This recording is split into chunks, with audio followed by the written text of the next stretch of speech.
Welcome back to the Betting Public Sports Show. It's your beloved host, Fame Rothstein, aka Her of Fame, but you can call me Slur of Fame. And I got a very special guest with us today, a local and national talk show host, sports talk show host based here in Cincinnati. And he doesn't know this. He might not know this or not, but I kind of watched his career, his ascent in talk radio kind of in real time. We'll talk about that a little bit. We're going to talk about one of his famous business ventures, and we're going to talk a little bit of sports betting, folks. So, but without further ado, I'd like to introduce to you, like I said, local and national sports talk host here on local 1530 AM and iHeartRadio, the great, the incomparable Mo Egger. How you doing, sir? The great? What's wrong with you? Great? Well, you got to have higher standards. I'm good, man. What's going on? Oh, not much, man. I just want to, again, thank you for spending a little time with us. Of course. Just want to talk about your career a little bit and some other things that you're in, like you said. So tell us, where did it all start for the journey for Mo Egger to join talk radio? I wanted to be on the radio. I can't pinpoint for you exactly when the moment was that I decided, God, I want to be on the radio. But as a little kid, I knew I wanted to work in radio. I didn't know doing what specifically. I didn't know how to do it. But I sort of grew up maybe 2/3 in Cincinnati, a third in New Jersey, but we were always going back and forth, going back and forth. And then my mom and dad were divorced. My dad lived an hour away from my mom, and so we were always going back and forth. I was always in the car for a long time with my mom. My grandmother, a child of the Depression, still had this like incredible relationship with talk radio. And so I just felt like the radio was on all the time. This is how dorky things were for me. When I was 9 years old, I asked for a TV in my room. My mom got me an alarm clock radio. Okay. So I was into two things. I was into music and sports. And, the radio being on, either somebody was talking about sports or they were playing music. And so I know there was a time, probably pre-adolescence, where I realized, God, you know what? The folks on the radio sound like they're having so much fun. And there was something really fascinating about the idea of, person on the air speaks into a microphone and it comes out in your speaker milliseconds later. That was fascinating to me. And so there was this baseline interest in the medium. And then, the older I got, the more I, was obviously a huge sports fan. Every other kid who can't play, I'd sit on the bench and call play-by-play, and then almost do imaginary talk shows. I remember thinking, okay, that would be something I'd want to pursue. Not play-by-play as much, but talk radio, because I listened to a lot of sports talk radio. When I was in high school, 1360 AM was all sports, and then it went away, and then 1160 AM was all sports. And meanwhile, you had Chris Collinsworth and Andy Furman, and my dad loved those shows. And so by extension, I love those shows. And I just remember thinking, well, those people sound like what they do is a lot of fun, and it doesn't seem like work. And so that's something that I'm interested in. So that's how it started. And then, there's a lot of different entry paths to a career in talk radio. I took maybe the most direct one. There's a lot of people who they end up on the air because they had success in another field, right? Like Bill Cunningham was an attorney. Right. And Tom Gamble and Richard Skinner were on in this market forever. And those guys were journalists, right? Right. Tony Pike is a former athlete. Rocky Boyman's a former athlete. For me, I took the very sort of most direct route, but I think the most difficult route. I had to learn the business from the ground up. I started as an intern in the summer between my sophomore and junior years at the University of Dayton. And, I remember thinking, I'm going to do this. I'm going to be an intern. I knew really nothing about how radio stations worked. I didn't know what the jobs were. I didn't know how you eventually got on the air. But I remember thinking like, well, I'm going to find out if this is actually something I really want to do. And if not, I'm going to have to figure out what I'm going to study, because I had really no other interests, or I'm going to fall in love with it. And screw anything else. I'm going to be, single focused, narrow minded, whatever the term is, in going after a career in radio. And as it turned out, I loved it. I loved just the atmosphere of the radio station. There were there were a lot more employees at radio stations then than there are now, and so it was just this bustling hub of activity, and it was really, really cool. And so I very slowly but steadily worked my way up through being a producer, and then I was in this pseudo station management role for a while. And the reality is, in a city this size, they're not going to put a 22-year-old kid on the air to relate to a 42-year-old listener. And so you're going to have to accumulate experience. The other option is you can go maybe to a smaller market where they're going to be a little bit more willing to put you on the air younger. I didn't really have much of an appetite for that. I didn't want to live in other places. I didn't want to hopscotch around the country. I got married very young to my first wife, so I didn't want to, whip her all over the country pursuing radio jobs. And so the only option for me was to continue working, continue learning, and then just badger them to the point where at some point they had no choice but to put me on. Right. And they finally did. And I was awful. And I've only improved this much since. So that I started almost 25 years ago. No, Mo, we saw it. We saw the growth. You were like probably like a board op or something. Mm-hmm. In the beginning. My first job that they paid me for, I had been an intern during the summer of 97. Mm-hmm. And then I go back for my junior year at UD. And the only reason I went to UD, I didn't have, my family, needless to say, did not have the money for me to go to UD. So God, I wish I would have grown up in the era of student loan forgiveness because it would have been nice. But anyway, so I went because they had a campus radio station. It's the only reason I went. Nothing else really mattered to me. And I enjoyed the experience, but I wouldn't have gone if not for a campus radio station that you could start before you even took a class. That was really important. So I go back, I do an internship. I'm at WLW for 3.5 months. I go back for the fall. The semester ends, we take finals, and now I got a month off. And so I called the radio station and I said, I'm going to be home for the next month. Do you need a set of hands? Can I do anything? And obviously being in love with the idea that somebody would come and work more for free, they said, absolutely. So I hung around for a week or so, and then somebody came up to me and said, we need somebody to run the board on Christmas. Oh. And that was playing these large reel-to-reel tapes of Christmas music. And I said, well, what time? And it was, from starting at 5 a.m. until noon. Well, what do I have to do? Just run the board and play these large tapes. Each tape is an hour. You can sleep during the hour. Do you mind coming in? And I said, well, that's fine. I'll do that. And they said, well, in order for that to happen, we have to make you an employee. And I said, well, what does that mean? And they're like, we're offering you a job, idiot. And I'm sure then instantly regretting that decision.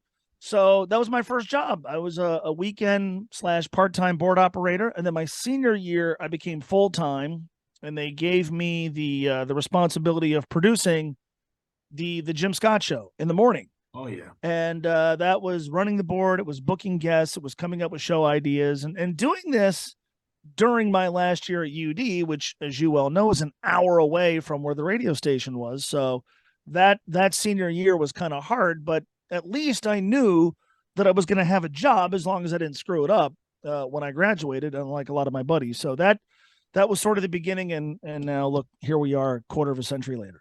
Oh, and you started off doing Christmas music. Did you at least get to play Mariah Carey's famous Christmas jingle? I was there for 7 hours. I probably heard the song 14 times. Yes. Yeah. I mean, it was like the syndicated Christmas music show, and you just had to change the tape. This is the sort of stuff, like, technology has replaced all this. Mm-hmm. But the tape would go for an hour. It was just the commercials were baked in because the company that made the show bought the time. So it was just like this 59-minute long tape. And then at the top of the hour, somebody would come in and do news, and you had like a minute, maybe 90 seconds to remove the tape or rewind the tape, remove it, put the new one on, cue it up and go. And I guess I did it okay. I'm not really sure anybody of importance was listening.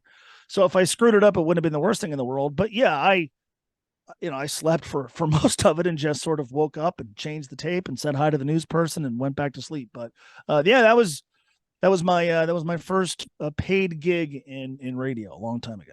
Oh, okay. Now, so then then later you became on the air. Like, do you remember anything from your first time on air? Maybe early calls or anything like that?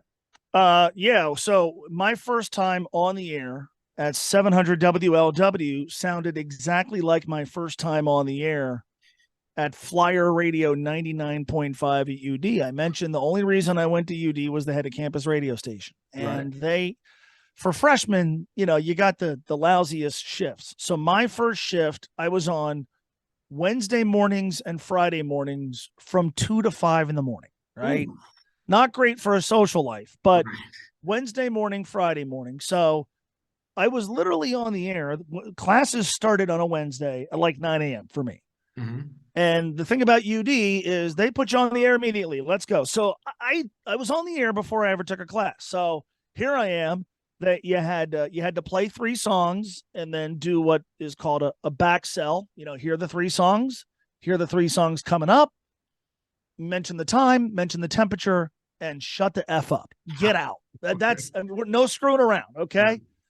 So, all right, good deal. So I come out of it, and I'll never forget it. It was a song by the 311, right? And I come out of it and I go, Flyer Radio 99.5, 311, I'm Mo.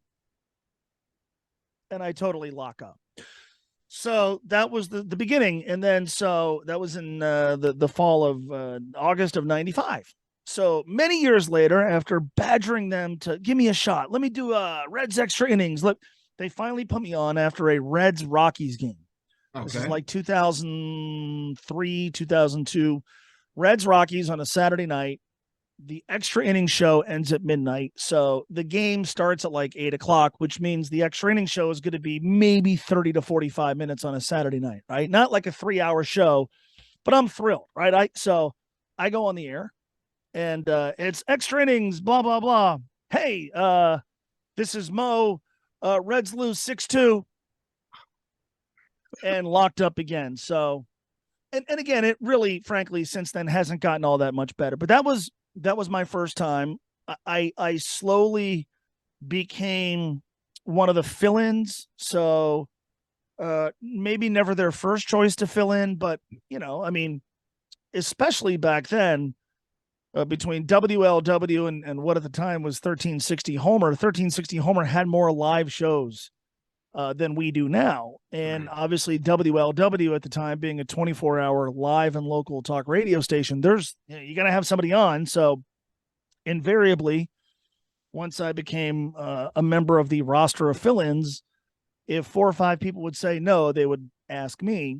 And I got to a point that I was getting somewhat regular fill-in work, and I was on the air and I was destroying the Reds manager at the time, who was Dave Miley, Oh, yeah. and Marty Brenneman called in. Yes. And I just saw on the screen Marty Brenneman, and I thought, this is about to go really poorly for me. And in fact, he couldn't have been nicer. I'm sure had no idea who I was, but he just made a point or two to supplement what I was saying on the air. And that was something I'll never forget.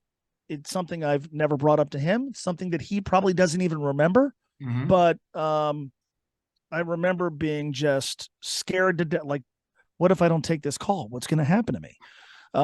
Is he going to yell at me?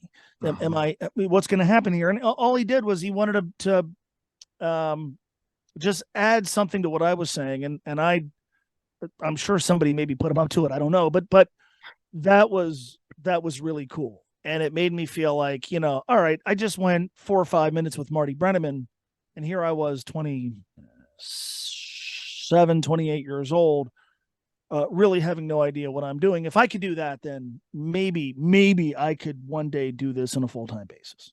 Oh, and you've done it well for the 25 years. Again, that's a very, very loose usage of the word well, but thank you. Okay, no problem. Let me ask you this though, when you talking about calls, um, last 3 6 months, locally we lost a very infamous scholar, Glenn Mm-hmm. from Mason. Mm-hmm. Do you remember anything about him? You had any calls about him, good or bad, on your shows? The interactions I had with him were tame compared to the others. I enjoyed the hell out of listening to him go toe to toe with hosts who don't do sports. Right, I enjoyed that. right. Here's what I loved about Glenn that I wish we had more of today. Listeners are less likely than ever before to call a radio show, but folks are busier than ever and they have different ways of getting a hold of you.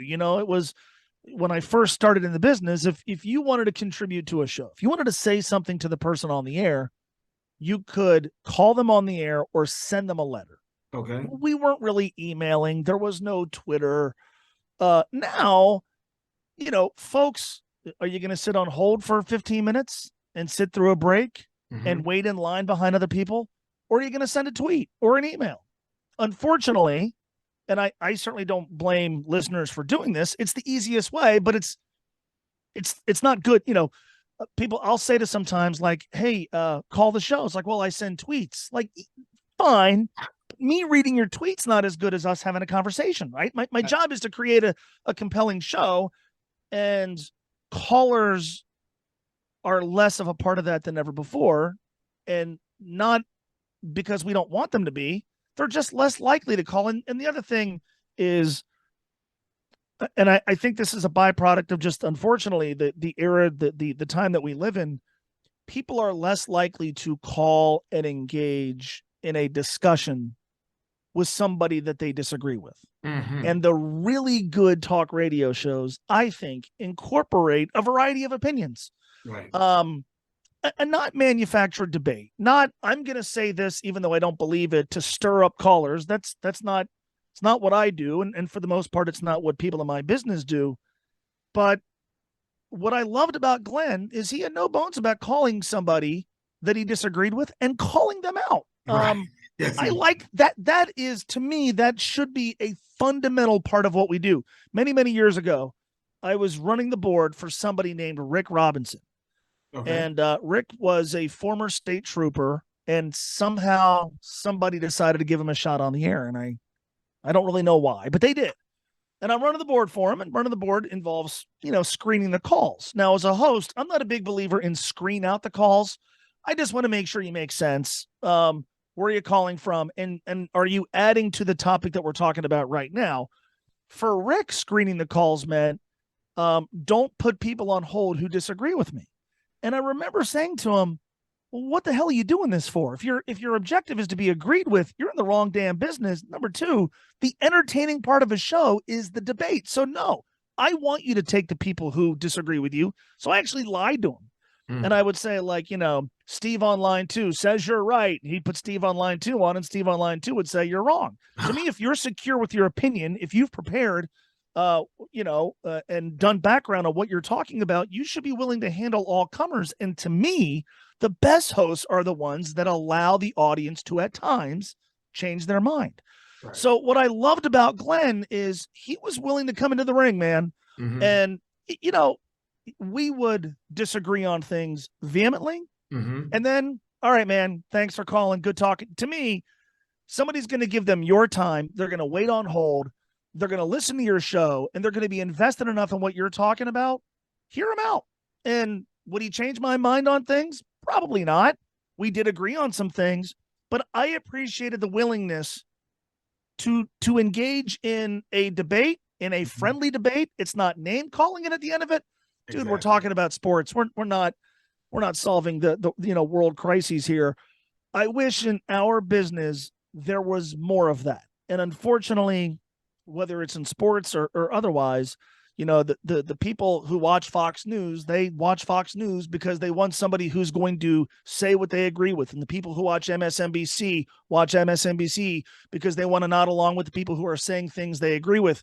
There is seemingly less of an appetite than ever before for, here's a viewpoint that I don't necessarily agree with or that I don't necessarily understand, but I'm going to listen to it. And if I've got the ability to confront them on what they've said or challenge them on what they've said, I'm going to do that. I wish that was a bigger part of our medium. And so aside from the human part of it, Glenn was a dad. He was a very, very nice man. Right. But dude had opinions, and he wasn't afraid to step toe-to-toe with you. And at the end of it, if you were doing it right, hey, man, thanks for calling. Have a good one. Let's do it again soon. I miss that aspect. And Glenn, until his dying day, brought that aspect to our medium. Exactly. Let me ask you this. Before we transition, let's say I'm a 14, 15-year-old young person in Kenton County, Kentucky. Mm-hmm. I want to get into radio or, broadcasting. Give them some advice. Well, the good news is you're at an advantage compared to people my age, because when I was 14, 15 years old, I had to go find the microphones. Now you can bring the microphones to you. Absolutely. We're sort of maybe not in the middle of, but we're entering this era where I believe a lot of the folks that you're going to hear on the radio and see on TV are people who just started on their own. When I was starting, we didn't have podcasts. Right. When I was in college, the first time I ever was on the internet was my freshman year of college. Didn't grow up with the internet. I remember being a senior in college and folks are talking about, well, can I send you an email? And I'm like, huh? It didn't exist. Now it's an everyday part of our lives. We didn't have cell phones, or certainly we didn't have smartphones. We didn't have podcasts. We didn't have YouTube. We didn't have blogs. You can create whatever content you want now, yes. Which so many people are doing with podcasts right now. The best ones are ultimately going to sort of rise to the top. But at the same time, if you're going to do it, you've got to do it on a regular basis just for the practical experience. So I would say start with that and then be engaging and interesting on social media. And if you, I'm not talking about be, the sort of person that has a take on everything on social media or be one of these trolls that doesn't tell anybody who they are, but develop an engaging social media persona, because that's going to be the entryway into, people finding your content. Now from there, you're eventually going to need someone to hire you. Radio's weird because, the reality is we don't have many kids who are like me that grew up with like radio being the cool thing. Now there's a lot of other things. But if you want to work in radio specifically, and this frustrates me sometimes when, I'll talk to kids who are just starting out. I'll say, well, which shows do you listen to? None really. So wait a minute, you want to get a job in radio, but you don't listen to the radio? Like, it doesn't have to be the only thing you consume, but you do need to sort of make it a part of what you do. But the beauty of it is, I went to college because there was a campus radio station. You can bring the campus radio station to your house, and you can do that if you're 15. You can do that if you're 45. You can do that if you're 75. Absolutely. And to me, that's great. Those opportunities, those things have kind of replaced small market. I had a buddy of mine that I went to college with, who at a school, he moved to Chillicothe, Ohio. And nothing against Chillicothe, Ohio, but he became like afternoon DJ, news person, engineer. He sold some advertising. I think he cleaned the radio station on the weekend. Like he did everything, right? Right. A lot of those opportunities have kind of gone away. And I think, to a degree, for better, for worse, they've been replaced by, people just kind of being able to do their own thing. Is that something you mentioned, the young people? Is that something that you like kind of teaching and guiding people? Because I've seen you're kind of like the what's his name, Bill Parcells on talk radio. You got a lot of people under your belt. Taryn, Lizzie Patterson, what's the Bronco kid up there Nick Brunker, yeah. You're in if you're in Ohio broadcasting and you're under 40, you probably worked under Mo at some point. Well, I think that's an exaggeration. I'll say this.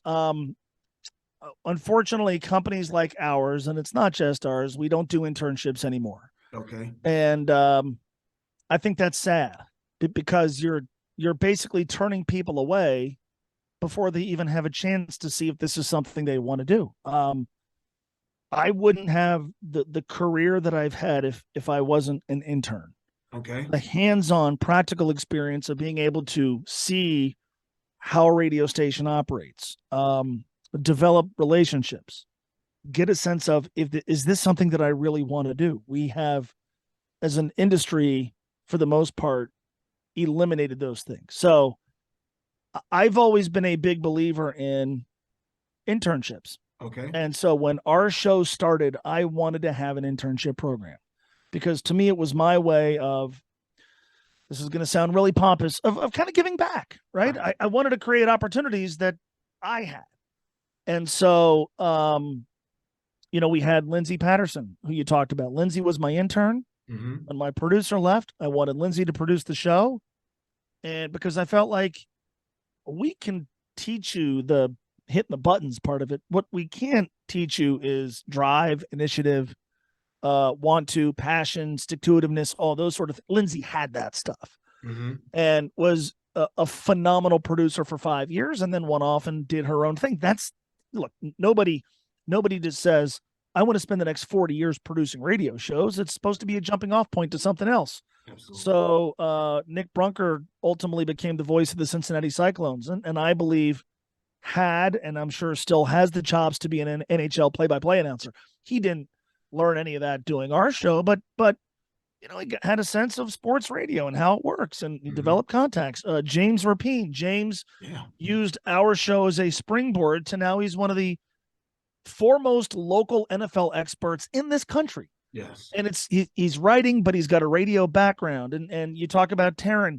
Taryn I've worked with now for 3.5 years. I don't know that Taryn wants to do sports talk radio, but he's carved out a niche on The Beat, our hip hop station here, and he has a huge passion for that. But I've always felt like it's a bit of a responsibility of broadcasters for an industry in which it's hard to gain footing. It's not hard to get your foot in the door. It's hard to gain footing. I've always viewed it as our responsibility to help younger people interested gain footing. Some of them are going to decide this isn't for me. The hours suck. The money can be rough. It could really, really wear you out mentally because it is kind of an all-encompassing job. And so some decide this isn't for me, and that's okay. The ones who do, I've always gotten a great amount of enjoyment of passing on things that I've learned and watching them take off. And I can go, we joke about our tree of success. We have nothing to do with it. We have Alexa Hellwig, who did television in Lexington after working with us, and then was at Channel 12, and now I think she's awaiting or about to announce her next big opportunity. I get a huge kick out of people who had something to do with our show who have then gone on to do great things. And that's been a lot of fun to not really even be a part of, but just watch and observe, because it tells me we did a good job of bringing in the right people to help our show. Okay. Now, pardon me. You talked about, well, I'll just ask you. Well, you talked about being engaging to your fans on social media, and that's kind of how we linked up to do this. And one thing, for about 6 months straight, I would see you, with your family or whoever, with Skyline Chili, local chili product. And I'm like, what, does he eat this every day? What's going on here? And then I guess you started hashtagging it recently, kind of explaining your role with them, not necessarily because of me, or whatever, but just kind of explain your connection with Skyline Chili, and because some of these people may have seen it on ESPN. Scott Van Pelt with the demonstration and whatnot. Well, I love Skyline Chili. I have since I was 9 years old. My grandfather took me to the Skyline in Latonia. My first ever Skyline experience. I'll never forget it because I made him take me back the next day. The Skyline in Latonia was next to a liquor store that his buddy ran, so he was all too happy to go to the liquor store and hang out with his buddy and then buy me some Skyline. So I've loved it since I was 9 years old. I mean, look, what we do is a business, right? Right.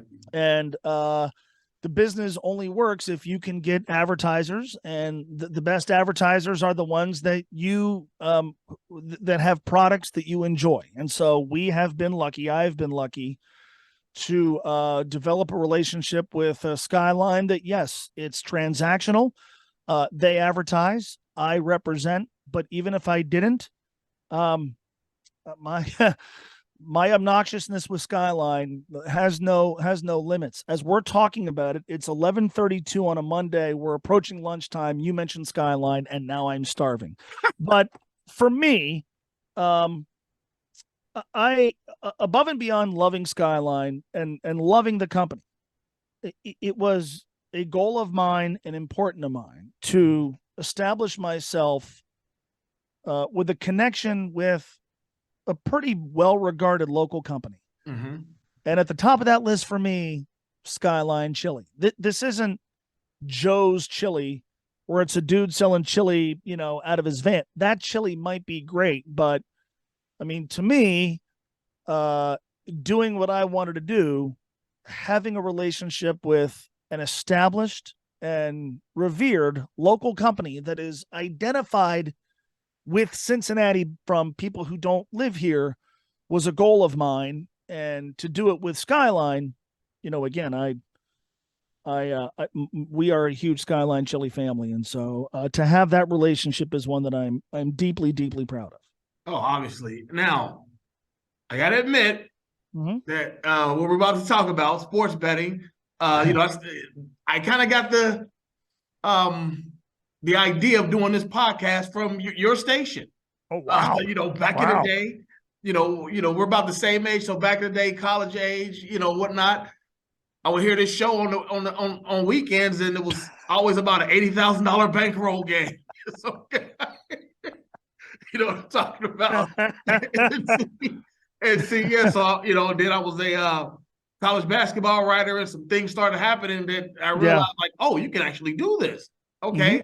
And then so I started doing it. And how excited is you personally, and then as a radio host about what goes on in January 1st of next year when Ohio allows sports betting? Well, personally, I enjoy gambling. I don't gamble a lot of money. Absolutely. The outcomes of games are stressful enough without me putting, my mortgage down on the Bengals. Right. But it makes, I have found, as somebody who maybe 6-7 years ago, if you would have said, let's make a wager, I would have said, that doesn't sound fun.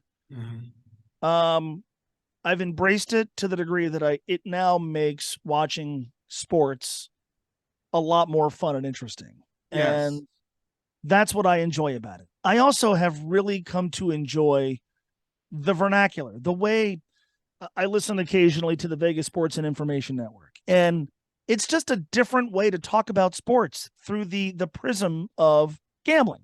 Yes. It doesn't have to be the only way. I think one of the challenges people like me have is if you're going to talk gambling, you got to make sure you include all the non-gamblers, right? Yes. I mean, you got to make sure you don't, because for years, for me, once the conversation went to the point spread or against the spread trends, number one, I didn't really understand that stuff. Number two, I had no interest in understanding that stuff. It alienated me. So if you're going to do that on a radio show, again, the term is broadcasting, not narrowcasting. So the idea is to make, the subjects as broad as possible to bring in the largest audience. If you're going to do gambling, you got to make sure the person who doesn't like gambling doesn't go away. And I think that's a real challenge for a lot of us. And some do it well, some don't. I don't know that we do it enough to do it either, but I have grown to really enjoy listening to people talk about specifically football, but other sports as well, but specifically football in gambling terms. I don't wager on every game. I don't wager a lot on any game, but I think it's fun to watch a game, especially if I have no emotional attachment to the outcome. I think it's fun to watch a game from the perspective of, if this happens, I win. If this happens, I lose. Right. And I also think it's fun to talk about football in particular, but I'll extend it to basketball. I think it's fun to talk about sports in that way. I think that the language of gambling is fun and interesting, but also from a professional standpoint, I think we are to the point that if you were just going to be anti-gambling or not talk about gambling, well, you're being irresponsible because there's a big part of your audience. That's why they like sports. That's why they're paying attention on Saturday or Sunday. That's why they care about the next game. And so you've got to be able to do it. And it doesn't necessarily just have to be, a guy picking 5 or 6 games. We do that, and we make fun of, you talk about those shows on Saturday morning. The whole thing that Tony Pike and I do, Locks of the Night, was meant as sort of a spoof on those shows on Saturdays where, the $80,000 bankroll, and well, last week we went 17-1. Like, sure you did, right? They never admit that they had a bad week. Well, so we've sort of, we always mention when we passed along good picks. We never mention when we don't. Most of the audience sort of gets it. Mm-hmm. But I think it's a fun and a different way to talk about sports, in ways that are sort of non-traditional. There's no one way to talk about sports. The beauty of sports in particular is there's lots of different ways you can talk about it from the standpoint of being a fan and loving a certain team. And that's always been my approach. And you could do it from a more objective 30,000 foot journalistic view. That's not how I like to do it, but there's certainly some people who do that very well. The explosion of fantasy sports obviously has sort of created its own cottage industry, but there's also like a gambling way. And I think that way is fun. It's unique. It's engaging. Look, your local NFL team could be awful, but if there's still, 4 or 5 bets you're making on Sunday, but you're still engaged in the football season for years until the Bengals made the playoffs last year. I couldn't wait for the NFL playoffs because it was a massively fun time to talk about gambling. And everybody's going to watch the playoffs. Some are going to be a little bit more invested. Talk to those people by talking about the gambling aspect. And so now that in Ohio it's going to be legal, it just sort of legitimizes it a little bit more, right? Absolutely. Because for years when gambling was talked about on a mainstream sports talk radio station, there was sort of an element of sleaze to it.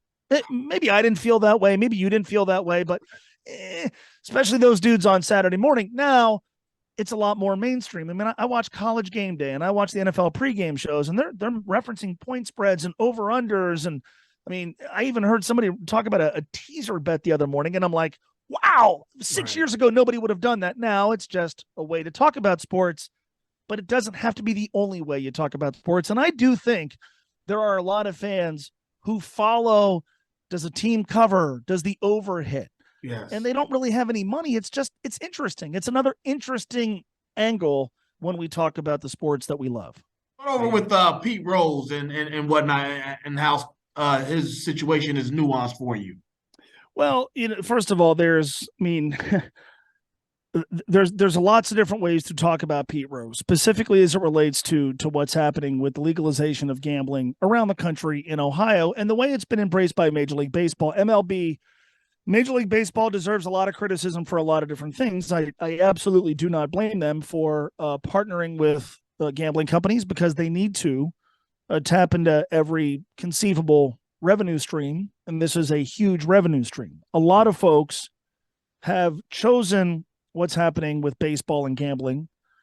They've chosen to fold Pete Rose into the conversation, and you hear at times about, well, it's hypocrisy because baseball still has exiled Pete Rose, but they've embraced gambling. Well, the rule that Pete Rose broke is still the rule. Yes. David Bell is not allowed to bet on the Cincinnati Reds.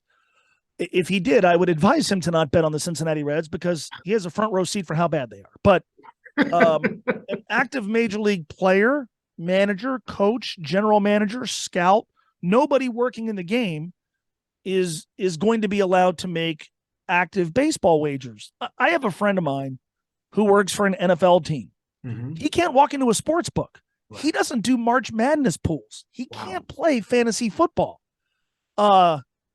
These rules for folks in his capacity have been on the books in the NFL for years, and they will continue to be on the books for leagues that have embraced gambling. Now, can I make a wager on or against the Reds? Yes. Can you? Yes. If tomorrow I get hired as the Reds' third base coach, which would be weird, I can't make a wager on a Major League Baseball game, or I will suffer the consequences. And so that rule remains. Now, it would be one thing entirely if baseball said, yep, we're going to partner with gambling companies. Also, our personnel can make wagers. Well, then you would have massive integrity of the game issues. But then you could say, well, okay, then you have to revisit your stance with Pete. Baseball has not changed its stance or its rules regarding active participants, active employees of major league teams not being allowed to bet on baseball. So there is, for me, no reason to fold Pete Rose into the conversation regarding baseball partnering with gambling companies. Now, there's a whole different series of issues regarding his eligibility in the sport.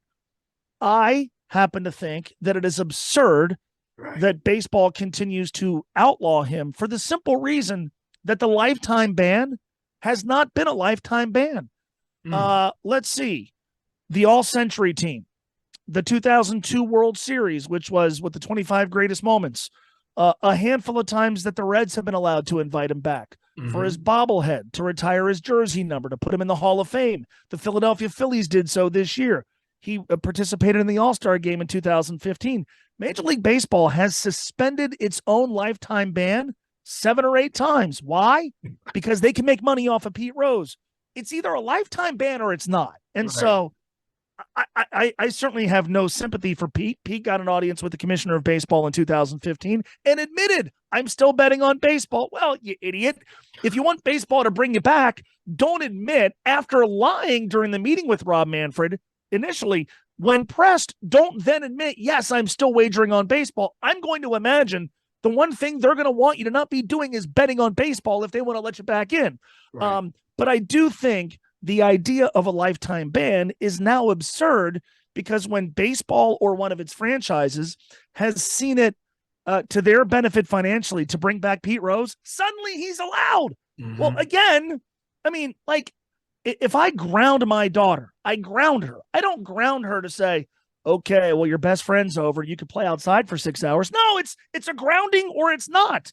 And so to me, a lifetime ban and what comes with it should come free and clear of qualifiers. And so the moment they allowed him to participate in the all-century festivities at the 99 World Series, that ended the notion of a lifetime ban, especially since it wasn't a one-off. What did Bud Selig say at the time? This is a one-time thing. Until 3 years later, he was at the World Series. Okay, well, it's a two-time thing. Until the Reds wanted to bring him back in 2010. Right. Okay, well, then that no, we're going to bring him back for the All-Star game. Okay, well, the Reds want to retire his jersey number, and now they've got a bobblehead. Oh, and the Phillies want to bring him back. You keep bringing the guy back, it's no longer a lifetime ban. Right. I also think the thing that frustrates me so much about this conversation, this is probably not where you wanted it to, where you didn't want it to go, but what frustrates me so much about this conversation, Major League Baseball is not keeping Pete Rose out of the Hall of Fame. The Hall of Fame has chosen to not put Pete on the ballot. Right. Baseball has no jurisdiction over the Hall of Fame. It's its own entity. So Pete got banned from baseball, whether you like it or not. The Hall of Fame then said nobody on the ineligible list is eligible to be on the ballot. Nobody who is banned from baseball goes on that's a Hall of Fame rule. Right. So your issue should be with the Hall of Fame. Now, I think it would be fascinating if, let's say, Rob Manfred decided today Pete is no longer on the ineligible list. I think it would be fascinating to see if he got on one of the committee ballots to see if those guys would let him in, because it would then be out of the hands of the writers. He has been out of the sport for too long. But one of the grave misnomer, I hear this all the time. Well, baseball's keeping him out of the Hall of Fame. Baseball made him ineligible. And then in 1991, I believe, the Hall of Fame decided for the first time ever, those who are on the ineligible list will not appear on our ballot. The Hall of Fame changed its rules. Right. I think that was wrong. I think the Hall of Fame should have put Pete up to the writers, the voters, and let them have their say. And if he gained induction into the Hall of Fame, then his plaque, or however you would commemorate him, has to include him being permanently banned, but the writers never got their say. That's not baseball's fault. That's the Hall of Fame's fault.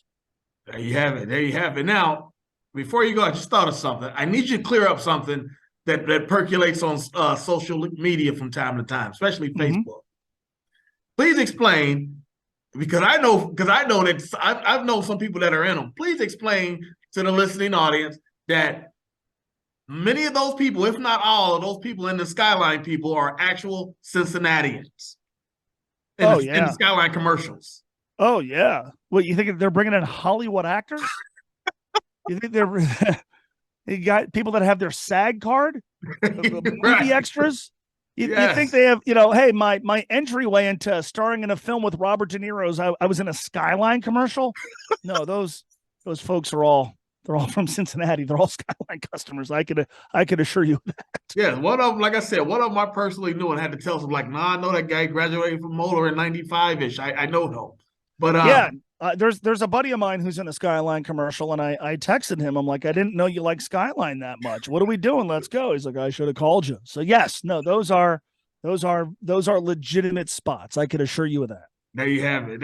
All right, Mo. On social media, you had teased something a couple years ago about, or not a couple months ago about you might be trying to do something like a podcast outside of your normal employment with iHeart. Yes. Is that still in the we works? started it this summer. Sure. We started it this summer. You mentioned my former producers. My first ever producer is a guy by the name of Mark Shalafu. He's a stand-up comedian. Mm-hmm. He twisted my arm and told me that we should do a podcast together. And by us do a podcast together, he would basically do the legwork for a podcast that was mine. Mm-hmm. The idea behind the podcast, and we've chosen to do it in seasons because this time of year is really hard for me to commit to anything on a weekly basis. So we did it during the summer, and then once football is over, we'll jump back into it. I love radio. I love doing a radio show.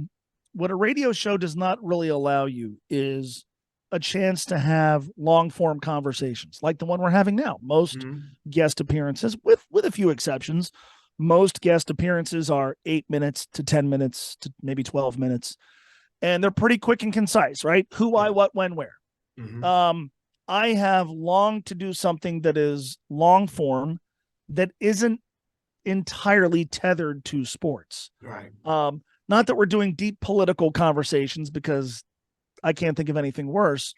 But right. I've wanted to sit down and have conversations with people that I think are just interesting. Maybe they're really well known. Maybe they're not so well known. Maybe they have something to do with sports. Maybe they have nothing to do with sports. But I love interviewing people. I love getting to know more about people. And I love what I've enjoyed about the process is I bring in somebody who I think is interesting. And in the course of talking to the person that I'm talking to, the audience gets to see why or hear why I find the interview subject so interesting. And so we did, I think, 8 this summer, each one of them about an hour long. And some people that I knew, some that I really didn't know all that well. But in every case, I had a thoroughly enjoyable conversation, and I hope to have more of them when we get to 2023. Oh, okay. Well, there you have it. All right, Mo, I definitely appreciate your time. I know you're hungry. You want to go get your lunch, but before you do that, please just tell everybody where they can find you and how to find you on the internet and your stations. Sure. We're on the air every weekday afternoon from 3 to 6 on ESPN 1530, which you can find on the iHeartRadio app. And Twitter is still around. It hasn't been killed yet. So I'm on Twitter at Mo Egger. I don't know. I'm on Instagram, but I just post pictures of my kid for the most part. So yeah, until Twitter dies, and then I guess I have to go to what is it called? Mastodon? Is that the thing? I haven't been told that yet, but yeah. I'll go back to being on Facebook all the time or something. But yeah, I'll right now Twitter at Mo Egger. So I have noticed there's been an infusion of porn bots following me, so it'd be nice to have more real people. Oh no, okay. That would be. I do not have the ability to translate the segue from that, so we're gonna kill it right there. Mo, I definitely appreciate you, man. You didn't have to do this. Anytime, anytime you want me, you know how to get a hold of me. I'm happy to do it. It was fun. Yes, sir. I appreciate it, Mo. Go ahead, have a nice day, and we'll appreciate it. Be well. You got it, man. Thank you. Yes, sir.